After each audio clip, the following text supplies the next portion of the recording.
if I asked you, do you need to change? And you said to me, no, I'd be worried. You know, like, you think you've figured everything out, like emotionally, professionally, all your relationships, everything's golden? Oh, okay, how's that working out for you? You know, I think the answer is always yes, which is to view ourselves or our organizations as works in progress.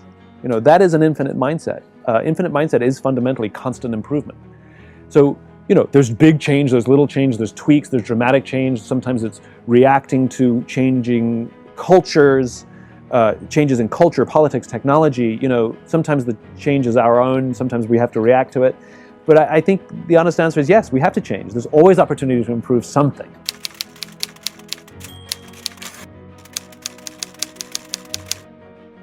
So there's this notion in businesses that people fear change, which is just fundamentally not true. People fear sudden change, you know?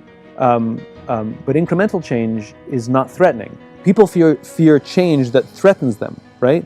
And very often the way we change manage is we do lots of PowerPoint presentations about what's coming and don't worry, and we have all these things, and we treat it very rationally, and what we're ignoring is the emotional response. Now, there are some people who love change. It's an infinite-minded thing to embrace uncertainty, to see opportunity in surprise.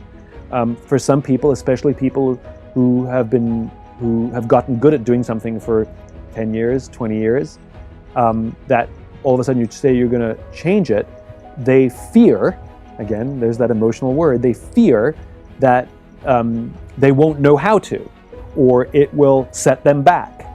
And so no number of rational assurances will help them get over that. At some point, we have to just let them go through the process. The law of diffusion is a theory that was proposed in the 50s or 60s by Emmett Rogers. And basically all populations shift across the standard deviation, the old bell curve. If you have high performers, you have low performers, you know, et cetera, stuff like that.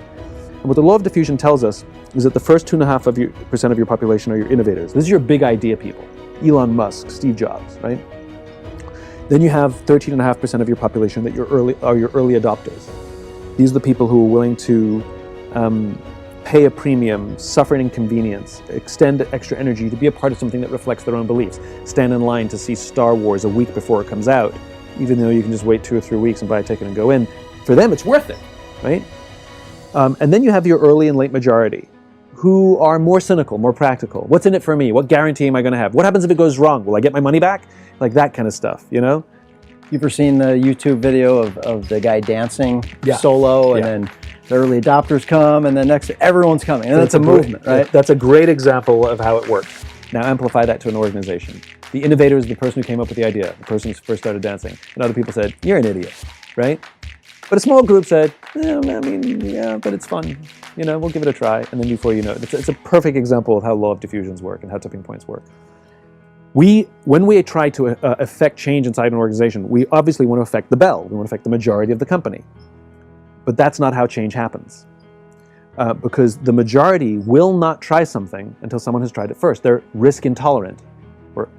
And so what you actually want to do is aim for the early adopters. You aim for the people who go, all right, it's not perfect, we'll give it a try. And if you can get about 15 to 18% market penetration, it just tips. Again, because someone else has tried it, it's happened.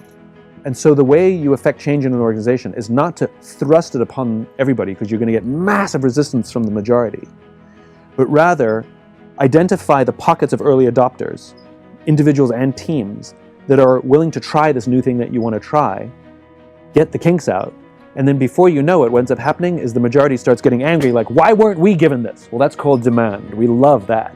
So it's about building demand and creating that tipping point. That's a more effective way to create sticky change.